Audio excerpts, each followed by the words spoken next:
नमस्कार, मैं समरभूमि से रोहित शर्मा। चुनाव 4 चरण के संपन्न हो चुके हैं। नरेंद्र मोदी जी का विजिट भी 12 तारीख को 13 तारीख को पटना में हो चुका है, रोड शो। नरेंद्र मोदी जी का भी विजिट यहाँ पर पटना हो चुका है और जैसा कि मैंने दिखाया भी था आपको, लोग कितने परेशान थे।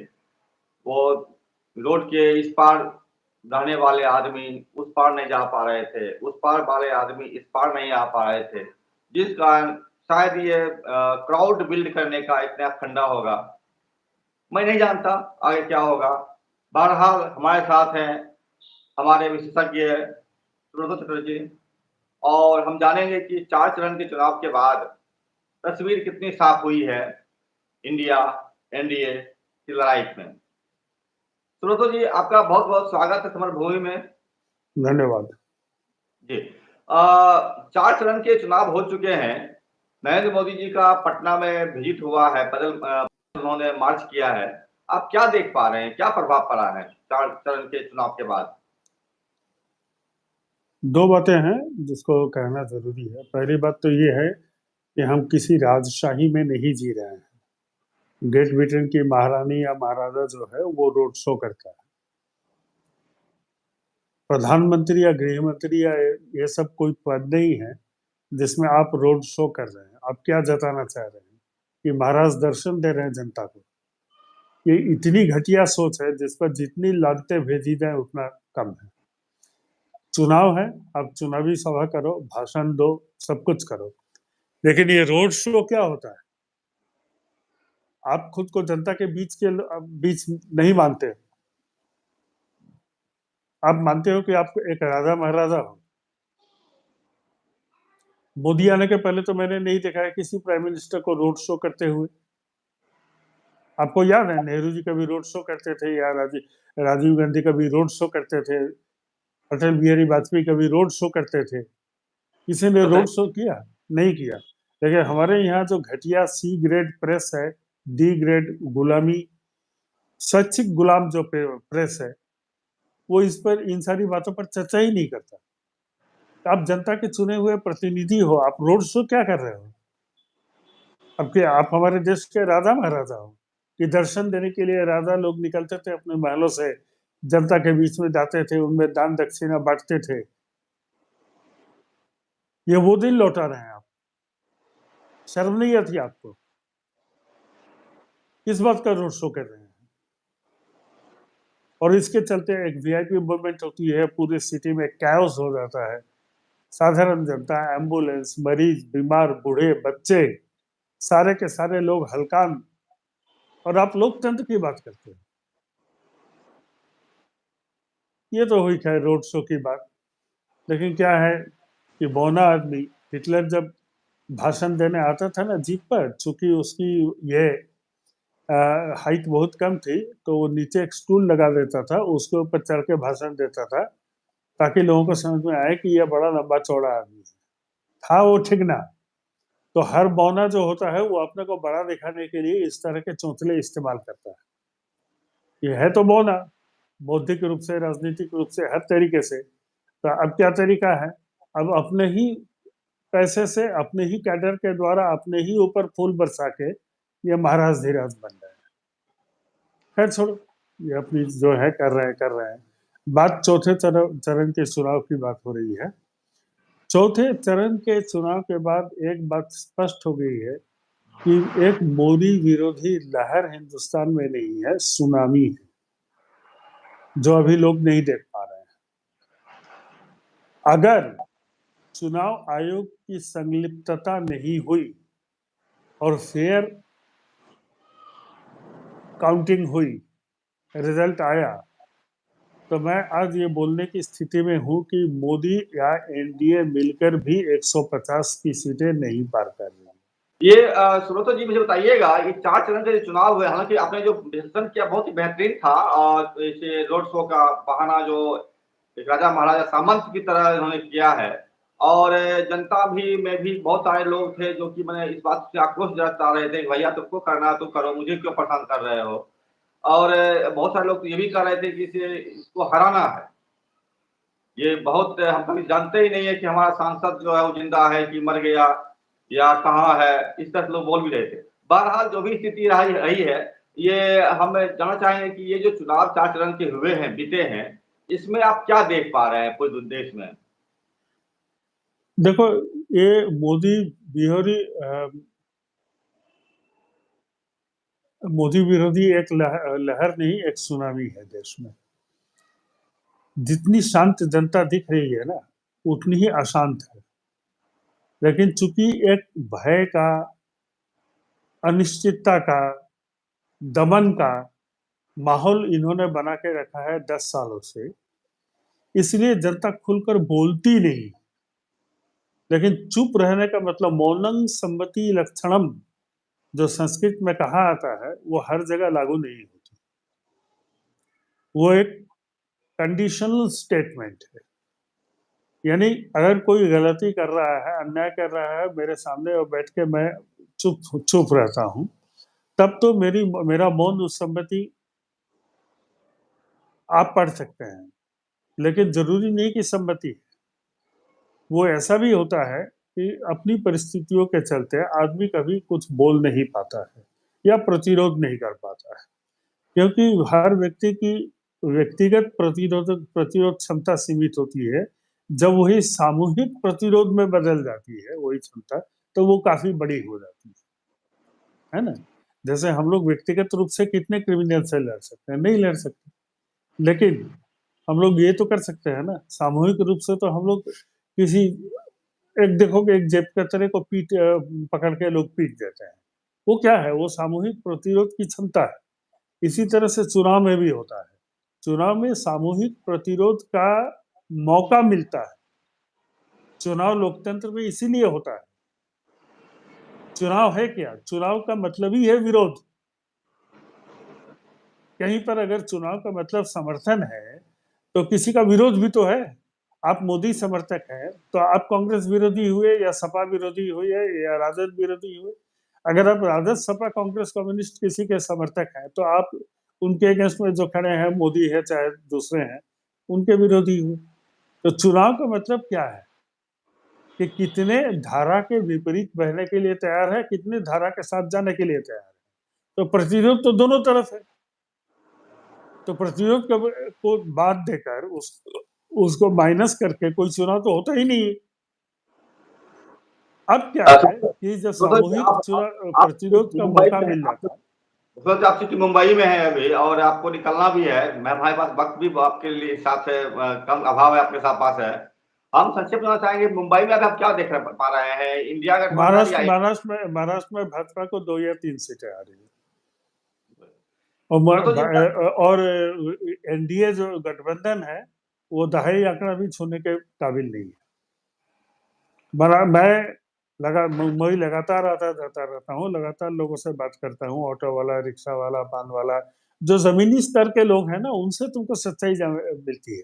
जो एयर कंडीशन ऑफिस में बैठे हैं, वो तो सब अपना अपना स्वार्थ में डूबे हुए हैं। उनके लिए जो अच्छा है, वो अच्छा है, वो करते हैं।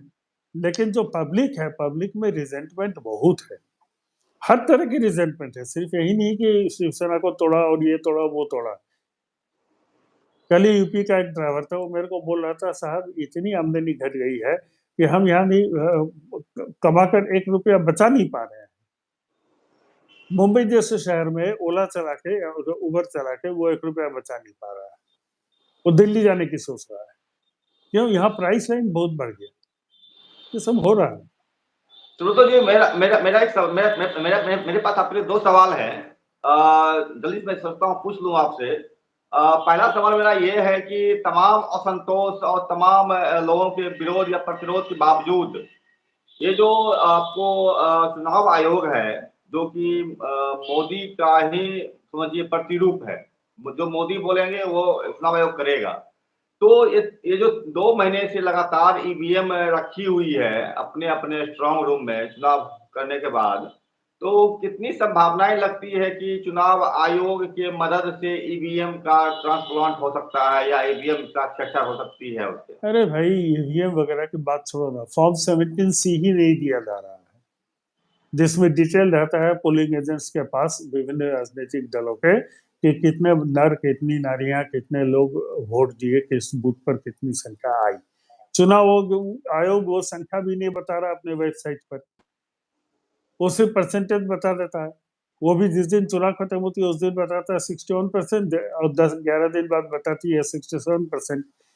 चुनाव आयोग देखो, डेमोक्रेसी जो है ना, वो चेक एंड बैलेंस से चलता है, पहले इस चीज को समझो। चुनाव आयोग स्वायत्त संस्था है, स्वायत्त का मतलब निरंकुश नहीं होता है।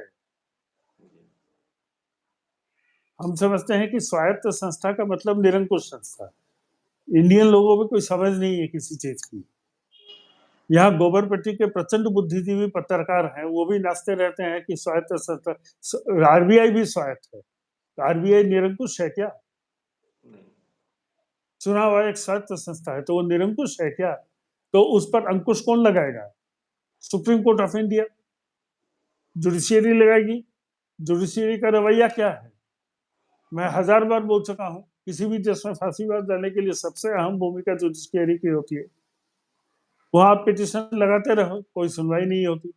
जब सुनवाई होती तो कह देते हैं कि चुनाव आयोग तो संवैधानिक संस्था है, तो आप क्या हैं हुजूर? आप क्या हैं? आप गैर संवैधानिक संस्था है। सुप्रीम कोर्ट ऑफ इंडिया गैर संवैधानिक है, या सुप्रीम कोर्ट के पास ये पावर नहीं है कि वो किसी संवैधानिक संस्था को कंट्रोल करे, उसको रेगुलेट करे, उसका मॉनिटरिंग करे, उसकी निगरानी करे, उस पर गलती होने पर उस पर कार्रवाई करे? तो आप है किस लिए? वो कहते हैं आप उस पर विश्वास कीजिए। क्यों करे भाई? सुप्रीम कोर्ट ऐसा डर गया है या लड़ने का साहस नहीं अरे इसके डर अंदर? गया फर गया कुछ नहीं है, सारे कॉम्प्रोमाइज है। देखो, मैं एक दो चीज तुम लोगों को बता देता हूँ, मैं स्पष्ट रूप से बता देता हूँ। मोदी को मूर्ख कहना सबसे बड़ी गलती है, वो क्रिमिनल है, वो मूर्ख है ही नहीं। उसी तरह से सुप्रीम कोर्ट जो है कॉम्प्रोमाइज्ड है, वो डर नहीं गया है, वो खुद उसी राजनीति में, उसी इस व्यवस्था के पार्ट है जो नहीं तो सीधे चंद्रचूड़ बाहर आके बोलते कि जो पुलिस कानून रद्द किया गया है कि 90 डेज तक कोई सुनवाई नहीं होगी, 180 जेल में रख सकते हैं, उसके फेवर में सीधे चंद्रचूड़ बाहर कहते हैं। इसे उनका समझ में नहीं आता उनका चरित्र क्या है। सीधे चंद्रचूड़ को लेकर सब माथा पर चढ़ के नाचते रहते हैं। क्या है सीधे चंद्रचूड़? अयोध्या भूमि में, राम जन्मभूमि में गलत गैर कानूनी फैसला देने में एक जज वो भी थे। Nobody is a sacred cow in democracy. Nobody is above criticism. चाहे वो सुप्रीम कोर्ट ऑफ इंडिया हो, प्राइम मिनिस्टर ऑफ इंडिया हो, इलेक्शन कमीशन हो, आरबीआई हो, पार्लियामेंट हो, आर्मी हो, नेवी हो, एयरफोर्स हो। जिस दिन आप किसी संस्था को अबव द क्रिटिसिज्म मान लेते हैं, उसी दिन आप अपना दासत्व स्वीकार कर लेते हैं। और लोकतंत्र गुलाम बनाने की प्रक्रिया नहीं है, लोकतंत्र आजादी देने की और उसको सुनिश्चित करने की प्रक्रिया है। लोकतंत्र जो है ना, वो लोग की, जनता की, नागरिकों की आजादी को सुनिश्चित करने की प्रक्रिया है। तो मेरा मेरा सवाल दोस्तों जी यहाँ रहेगा कि ये जो कंप्रोमाइज सीजीआई है, सुप्रीम कोर्ट है, और कंप्रोमाइज या बोलिए कि उसका ही प्रतिरूप आपको चुनाव आयोग है, इसका कितना प्रभाव पड़ेगा चुनाव के रिजल्ट पर? पूरा प्रभाव देखो, मैं यही कह रहा हूँ, बार बार कहता हूँ, फ्री एंड फेयर इलेक्शन अगर होता है तब एनडीए 150 से ज्यादा सीटें नहीं आएंगी। धांधली जब हर एक स्तर पर हो रही है तो किसको कितनी सीटें मिलेंगी ये जनता के हाथ में, मेरे तुम्हारे हाथ में तो है नहीं, वो तो सिस्टम के हाथों में है। अब इसको सुनिश्चित करने का जो जिम्मा है, चुनाव आयोग तो सुनिश्चित करेगी नहीं, तो जिम्मेदारी किसकी बनती है? सुप्रीम कोर्ट की बनती है। अभी कल ही सुप्रीम कोर्ट में ईवीएम को लेकर और वीवीपैट की गिनती को लेकर दो रिव्यू पिटीशन दायर हुआ है। तो रिव्यू पिटीशन किसके पास जाएगा? वही संजीव खन्ना के कोर्ट में और जस्टिस दत्ता के कोर्ट में। वो रिव्यू पिटीशन खारिज अगर हो जाता है तो फिर उसको क्यूरेटिव पिटीशन डाला जाएगा। वो क्यूरेटिव पिटीशन किसके कोर्ट में होगा? सीजेआई के कोर्ट में होगा। तो आप देखते रहो, ये तो स्ट्रिप्टीज है। स्ट्रिप्टीज एक ऐसा डांस होता है जिसमें एक महिला नृत्य करती है है ना, और धीरे एक एक करके कपड़े उसके खुलती जाती है, और जो लास्ट में आखिरी कपड़े बटन से उतरती है तो पूरे हॉल में अंधेरा हो, ठीक है। तो जुडिशियरी का स्ट्रिप्टीज हो रहा है, हाई कोर्ट नंगे, लोअर कोर्ट नंगे, सुप्रीम कोर्ट में डिवीजन बेंच नंगा, कॉन्स्टिट्यूशन बेंच नंगा, आखिरी बचा है स्ट्रिप्टीज का आखिरी पन्ना सीजीआई बचा है, चलो देख लेते हैं, वो भी नंगा ही होगा, अब क्योंकि तो मुझे लगता स्ट्रिप्टीज का है, अंत ही वही होता है। मुझे लगता है सुब्रतो जी, अब तो सुप्रीम कोर्ट में इस बात पर बहस होनी चाहिए कि जो चुनाव रिजल्ट होते हैं शाम को, मतलब जो चुनाव वोटिंग हो जाता है तो शाम को रिजल्ट जारी करती चुनाव आयोग, अब लगता है इस पर हम मुकदमा करना पड़ेगा सुप्रीम कोर्ट में अरे, लोगों को। चुनाव का रिजल्ट जारी करो या नहीं करो, तुम जो परसेंटेज 52 से परसेंटेज 52 परसेंटेज तो बता ही रहा है। 1952 से लेकर अभी तक जो रिवाज चलता आ रहा है कि इतने इस चुनाव में बाराबंकी में इतने वोट पड़े, कन्नौज में इतने वोट पड़े, पटना में इतने वोट पड़े, सियालदा में इतने वोट पड़े, तो ये चीज तो आप दोगे ना, फिगर, ये फिगर आप दोगे ना कि कितने वोट किस क्षेत्र में पड़े। आप टोटल ओवरऑल एक एवरेज की बात करते हो, ओवरऑल एवरेज आपको कहां से सही निकलेगा? बंगाल में 87% पोलिंग होती है, बिहार में 47% होती है, एवरेज क्या हो गया? बिल्कुल इससे क्या पता चलेगा? ये तो धोखाधड़ी है, धोखाधड़ी, बिल्कुल। धोखाधड़ी है। आप बंगाल का परसेंटेज को बिहार में जोड़ दीजिएगा, तो बिहार में तो 47% हुआ है, वो जब रिजल्ट निकलेगा तब 60% आ जाएगा। ये तो हर स्टेट पर धोखा दे रहे हैं, ये षड्यंत्रकारी लोग हैं, ये कोई लोकतांत्रिक संस्था नहीं है। इसी के साथ एक जुड़ा हुआ सवाल मेरा और रहेगा। एक तो मतलब चुनाव कंप्रोमाइज चुनाव आयोग है, और जिस तरह से वोटिंग परसेंट तक बताने को तैयार नहीं है कि किस जिले में कौन सा वोटिंग परसेंट है। लेकिन इसी से जुड़ा हुआ मेरा एक और सवाल रहेगा, वो ये है कि 19 लाख ईवीएम जो चोरी हुआ था, वह सवाल इस रिजल्ट पर भी कितना असर डालेगा? बिल्कुल पड़ेगा। और देखो, 19 लाख जो चोरी हुई ईवीएम है, उसी के सहारे तो सारा खेल होगा। अब कौन सी पार्टी है जो 2 महीना 2.5 महीना तक जो क्या बोलते हैं, ईवीएम जो जहां रखी गई है मशीनें, उसको गार्ड करके कौन बैठता है? अगर पोलिंग एजेंट हुए या राजनीतिक दल के जो कार्यकर्ता हुए, वो तो साधारण लोग ही हैं हमारे तुम्हारी तरह। वो कोई ट्रेंड हाथ में राइफल, इंसास राइफल। जी, आवाज आवाज आवाज कट गई आपकी। तो सवाल वही था, 19 लाख ईवीएम की सुरक्षा, ईवीएम का सवाल, जो चोरी हुआ है उसका, और ये जो चुनाव पर क्या असर पड़ेगा, रिजल्ट पर अरे, क्या असर कोई पड़ेगा? चोरी वोरी नहीं हुई है। 19 लाख ईवीएम ये लोग 2024 के लिए हटा के रखे थे। 19 तो ये लोग निकाल लिए, बालाकोट को अमर स्ट्राइक करके, गोबरपेटी को गधा बना के, है ना। 24 के बारे में इनको पहले से आगाह था। देखो, उस दिन तुमने एक सवाल पूछा था कि मोदी जी अदानी अंबानी का नाम क्यों लेते हैं। मैंने उस सवाल को टाल दिया था। इंग्लिश में कहावत है, a guilty mind is always conscious. Guilty mind जो होता है ना, हमेशा कॉन्शियस रहता है। मान लो एक चोर किसी के घर से चोरी करके निकला है रात को, तो उस सिपाही के ड्रेस नुमा किसी सिक्योरिटी गार्ड को देखकर भी भागने लगेगा, उसको लगेगा पुलिस इसके पीछे पड़ी हुई है। ये उसके अंदर का गिल्ट है। तो मोदी जो अदानी अंबानी से घूस खाकर इतना काम किया है उसके फेवर में, उन पर सवाल उठ रहे हैं, इसलिए वो क्या कर रहा है, उसका गिल्ट, उसकी उसका दोषी मनोभाव जो है, वो उसके अगेंस्ट में बोलने को बातें करता है। तो ये जो गिल्टी है, ये तो ये जानते हैं कि 10 साल हम लोग कुछ किए नहीं है। देर इज नो रीजन, कोई भी कारण नहीं है कि जनता हमें दोबारा सत्ता में लाएगी। तो हमारे पास क्या बचा? छल, प्रपंच, षड्यंत्र, झूठ, सरकारी मशीनरी का दुरुपयोग, यही सब चीजें बची ना। जब तुम पढ़ के एग्जाम में गए ही नहीं हो, तो तुम्हारे पास ऊर्जा जो लेके गए हो चोरी करने के लिए, इसके सिवा तुम्हारे पास है क्या? लिखोगे क्या तुम आंसर शीट में? अभी मैं ये एक चीज़ हालत है। जोड़ दूँ, श्रोता जी मैं इसमें एक चीज़ जोड़ दूँ, जिस नरेंद्र मोदी ने 2 करोड़ पर हर साल रोज़गार देने की बात कहा था, 20 द 10 साल में 20 करोड़ रोज़गार और एक भी रोज़गार नहीं दिया।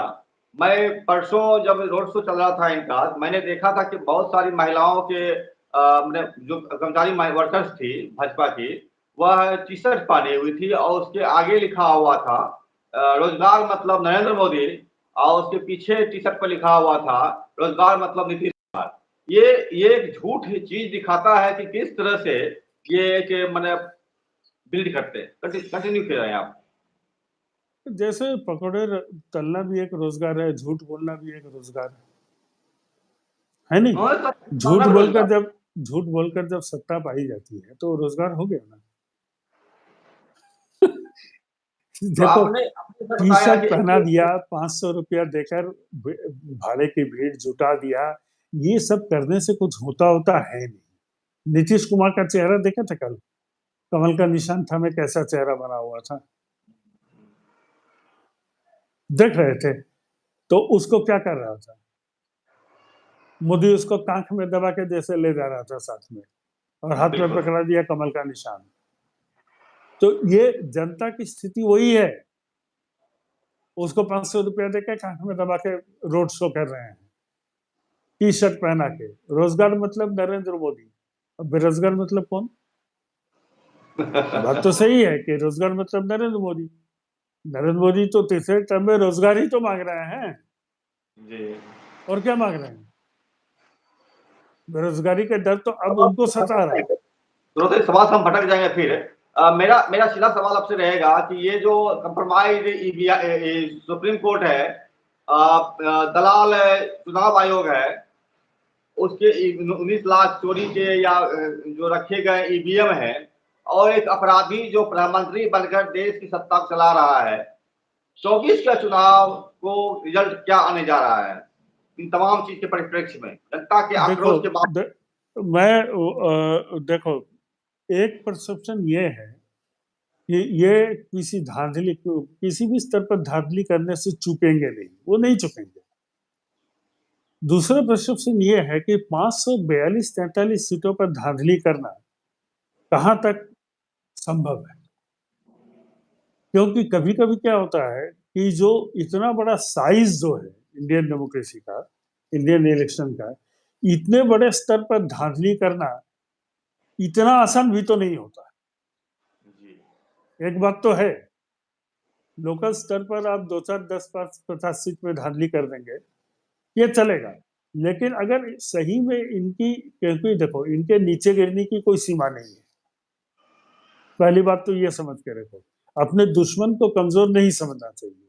अगर मानते हो कि आज मोदी शाह की भाजपा हमारी दुश्मन है, तो उसको कमजोर समझने की भूल मत करो। वो कुछ भी हो सकता है, कमजोर नहीं है, वो बहुत ताकतवर है, और उसके नीचे गिरने की जो कोई सीमा ही नहीं। जी।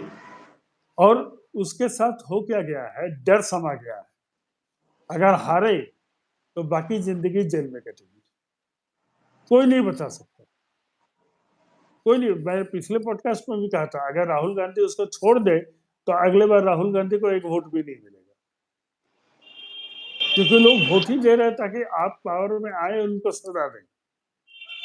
ये चीज मोदी अच्छी तरह जानते हैं। तो मौत का या जेल का, इसका डर उसके मन में समा गया है। अब वो विक्षिप्त जैसे, अभी चौथा चरण हुआ है ना, आज से मोदी का भाषण देखिएगा, वो स्टेज पर कपड़े फाड़ेगा, बाल नोचेगा, अभी वो स्थिति आने वाली है। अभी तो सिर्फ पागल जैसा प्रलाप कर रहा है, वो कपड़े भी फाड़ने लगेगा। याद है वो माया बाबू, बिहार के, हम लोग के कॉलेज में आते थे, कुर्ता फाड़ के मेरे जिगर के टुकड़ों बोलते बोलते कुर्ता फाड़ देते थे स्टूडेंट्स को लेने के लिए। तुम लोग वो दिन नहीं देखे हो, हम लोग देखे हैं अपनी जवानी में।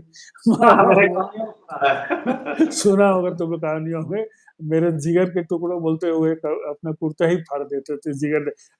हनुमान जी जैसे अपने सीना चीर के राम को दिखा देते। तो मोदी को वो स्टेज आने वाला है, मैं तुम्हें लिख के देता हूँ। वो बाल नोचेगा, कुर्ते फाड़ेगा, हिस्टेरिकली तो आप बिहेव करेगा, सब करेगा, और सरस्वती साथ आपको में तैयारी भी करेगा। तो मतलब चूंकि आपके पास वक्त का अभाव है, इसलिए हम लास्ट क्वेश्चन पूछ लेते हैं आपसे। मैं मतलब ये तमाम परिस्थिति के बावजूद आप ये मान रहे हैं कि नरेंद्र मोदी चुनाव हार रहे हैं? हार चुके हैं, हार रहे हैं नहीं। हार चुके अभी हैं। अभी अभी तक जो चुनाव हुए हैं उसमें मोदी जी को 80 to 90 सीट्स मिली है।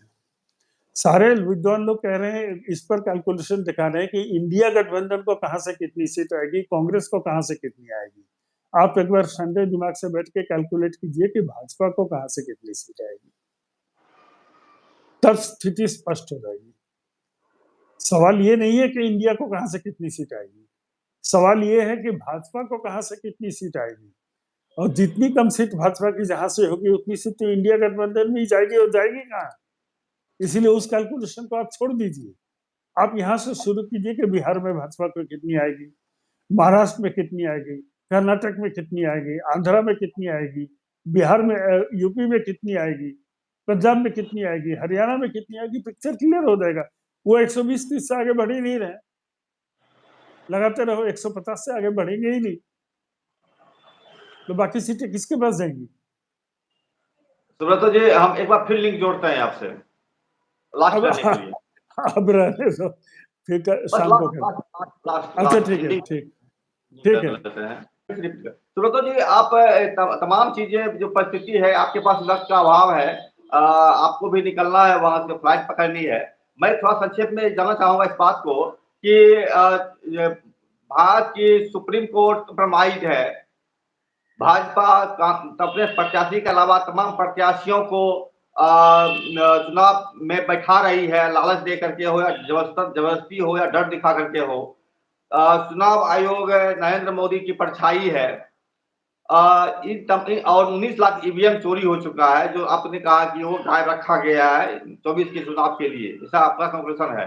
तीन चार चीजें हैं। इसके बावजूद देश के अंदर में भाजपा के खिलाफ जबरदस्त आक्रोश है। आपको राहुल गांधी फॉर्म में है, अरविंद केजरीवाल जेल से बाहर आ चुके हैं। ये दो परिस्थिति है। ये दोनों परिस्थिति के बीच में आप भारत में किसकी सरकार बनते हुए 24 में देख पा रहे हैं? देखो, दो बातें स्पष्ट कर देता हूँ इसमें। पहली बात तो ये है कि धांधली कब करता है आदमी और किन परिस्थितियों में करता है। जब वो देखता है कि हमारी हार निश्चित, तभी तो धांधली करेगा। जीतने के लिए धांधली होगी ना, हारने के लिए तो धांधली नहीं होगी। लेकिन सवाल है कि धांधली किसके थ्रू से किया जाता है। सरकारी मशीनरी के माध्यम माध्यम से। से, इसी से धांधली होती है ना। प्रधानमंत्री चाह भी ले तो अगर चुनाव आयोग नहीं चाहेगा तो धांधली नहीं होगी, नहीं होगी ना। लेकिन इनका डेटरेंट भी एक लोकतंत्र में होता है। वो डेटरेंट क्या होता है? जनाक्रोश का भय। जैसे जैसे चुनाव आगे बढ़ता जा रहा है और स्थितियां स्पष्ट होती जा रही हैं कि मोदी जी का बोरिया बिस्तर गोल हो गया है, गोल हो चला है, धीरे धीरे सरकारी संस्थाओं के अंदर में भी एक डर समा रहा है कि इन परिस्थितियों में, जबकि सातों फेज चुनाव हो जाएंगे, जब पिक्चर जो है वो पूरी तरह से जनता के दिमाग में क्लियर हो गया, क्योंकि मैं किसे वोट दिया हूं मुझे तो मालूम है ना, कि किसी को बताने की जरूरत है कि मैं किसको वोट दिया हूं। तो प्रत्येक व्यक्ति को मालूम है, नागरिक को मालूम है। अगर उल्टा रिजल्ट आया तो इस बार जनता की सब्र की सीमा बांध टूट जाएगी। और जब यह स्थिति होगी तो पूरी अराजकता होगी। तब सरकारी संस्थाओं पर हमले होंगे, डीएम ऑफिसर्स पर हमले होंगे, पोलिंग काउंटिंग स्टेशन पर हमले होंगे। वो हर चौतरफा हमला हो जाएगा, चाहे वो सड़क पर आके हमला हो, चाहे किसी भी तरह से हो, हमले होंगे। और इसके डर से ये लोग धांधली पूरी तरह से नहीं कर पाएंगे। ये धांधली इसलिए नहीं करेंगे कि ये क्रिमिनल नहीं है, सारे क्रिमिनल हैं, लेकिन क्रिमिनल होने से अंदर में एक डर भी लगता है। जी। मोदी जी, अमित शाह जैसे बड़े लोग तो ये लोग तो बच जाएंगे, बड़े लोग, इनके पास बहुत सिक्योरिटी है, इनके पास कैलासा द्वीप है, जहां जाके छिप जाएंगे, देश छोड़ के भाग जाएंगे। लेकिन हर डीएम भागेगा क्या? नहीं। अब बताओ ना। चुनाव आयोग कहाँ भागेगा? घर तो जाएगा, घर से तो निकलेगा। बिल्कुल। तो पब्लिक आयर जिसको कहते हैं, IRE, गुस्सा, आक्रोश, उसके सामना करने की स्थिति में ये दिन ब दिन अपने को कमजोर पाएंगे। इसलिए ये इतने बड़े ये ये बिल्कुल महत्वपूर्ण चीज आपने है। महत्वपूर्ण बताया है सुब्रतो जी। जनाक्रोश का भय हर शासक को, हर तानाशाह को होता है। होना ही है। और ये भय नरेंद्र मोदी के अंदर भी है, और हर गलत व्यक्ति डरता है अपनी गलतियों से। ये बात पूरी तरह से स्पष्ट है। तो सुब्रतो जी, हम आपसे विदा लेना चाहेंगे, आपको भी निकलना है। मैं बार बार रिपीट भी कर रहा हूँ कि नहीं नहीं, ठीक है। हाँ, मेरी फ्लाइट है। और इसी के साथ हम आपको, अपने दर्शकों को कहना चाहेंगे कि 24 का चुनाव जनता और मोदी सरकार के बीच में है। कौन जीतता बिल्कुल। है? जनता जीतती है या मोदी जीतती है? जीतेगी तानाशाह तो जनता जीतता ही। है, जनता जीतती है? ये एक बड़ा सवाल है। नमस्कार, आप देखते रहे समर भूमि, और हमें और हमारे गेस्ट सुब्रतो चटर्जी जी को अलविदा दीजिए, विदा दीजिए आज, ताकि हम कल फिर मिल सकें आपके साथ। हमारे जी, चैनल को लाइक करें, सब्सक्राइब करें, शेयर करें, और यथासंभव डोनेशन देने का भी प्रयास करें। नमस्कार। ठीक। धन्यवाद।